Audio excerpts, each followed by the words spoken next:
Word of wisdom ni Mayor Vico Soto, nakakatindig balahibo?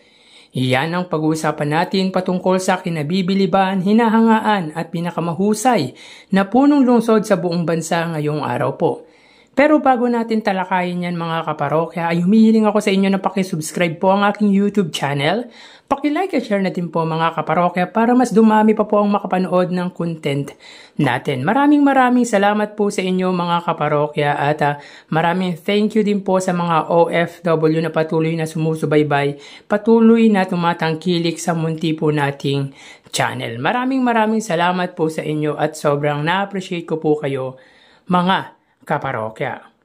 So yun nga mga kaparokya, grabe ang mga sinabi ng butihing Mayor Vico Soto sa speech nito sa graduation ng UP College of Engineering, kung saan tila nakakatindig balahibo ang mga sinambit nito, which is parang patama sa mga politikong mapagpanggap sa mga private sector na kung umasta ay may entitled na sa lipunan. So panoorin natin ang sinabi ni Mayor Vico Soto.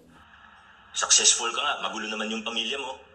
Mayaman ka nga, galing naman sa nakaw yung kayamanan mo. Makapangyarihan ka nga, may posisyon ka, pero ang dami mong tinapakan at inagrabyado para makarating kung nasan ka. I hope that we don't think that it is worth it. I hope we take time, as early as now, to stop and think, bakit?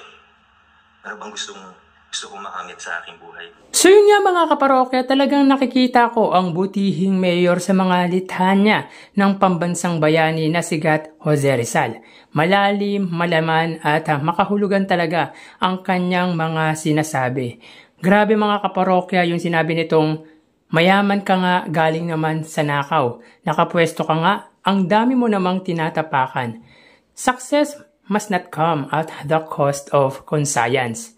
Well mga kaparokya, sa pool ang mga mapanlamang sa kapwa, di lang sa politika mga kaparokya, kundi pati na din po sa mga private sector, private organization na kung umasta ay entitled na po sa lipunan. Natumbok talaga ni Mayor Vico Soto na walang halaga ang yaman kung hindi naman malinis ang budhi mo. At naniniwala po tayo dyan mga kaparokya, walang halaga ang sinasabing yaman nga po mga kaparokya kung galing naman sa nakaw ang yamang nakuha mo. Nasa posisyon ka nga, marami ka namang natatapakang tao. Grabe, talagang very vocal ang butihing mayor sa mga nangyayari at hindi magandang kalakaran dito sa bansa dahil hindi lang sa politika nagaganap yan kundi kahit sa mga kumpanya, sa mga private company mga kaparokya, private organization, may korupsyon, may politikahan, may mapanlamang at mapang-abuso. Useless ang yaman mga kaparokya kung hindi naman malinis ang budhi mo. Kaya sobrang nakakabilib ang butihing mayor dahil ang lakas ng loob niya sabihin or isiwalat ang ganyang kalakaran dito sa ating bansa. Talagang masasabi natin matapang na disente ang butihing mayor. At para sa akin mga kaparokya, siya ang isa sa politikong may karapatang magsabi ng ganyan sapagkat sa panahon ngayon, siya ang pwede nating pagkatiwalaan. Sinong politiko ba ang narinig natin na ganyang magsalita? Yung inilalabas ang pangit na nangyayari sa bansa dahil sa korupsyong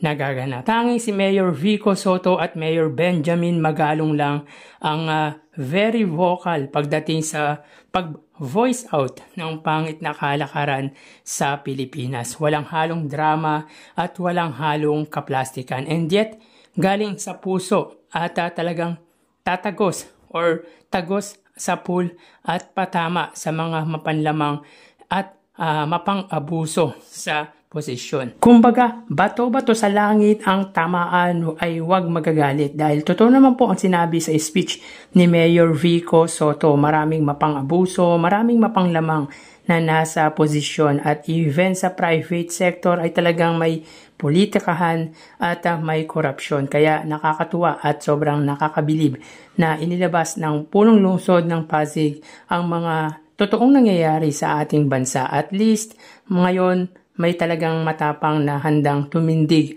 para labanan ang hindi magandang kalakaran na nangyayari sa bansa.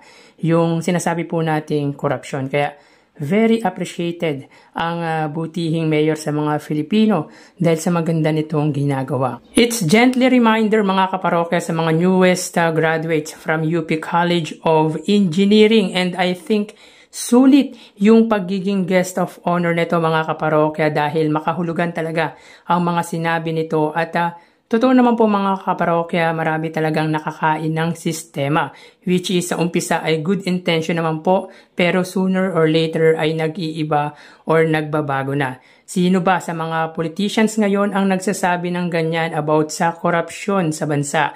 Sinong senador, sinong congressman, or sinong local official, even yung mga cabinet member na preference nila is to fight corruption. Kumbaga yung may gawa, hindi puro salita. Kaya para sa akin mga kaparokya, si Mayor Vico Sotto ang Jose Rizal ng bagong henerasyon dito sa bansa. So hanggang dito na lang po tayo mga kaparokya. Magsiingat po tayo lalo pat maulan na. Magdala po tayo ng payong pananggalang sa sikat ng araw or sa ulan para makaiwas po tayo sa sakit. Muli, thank you and God bless.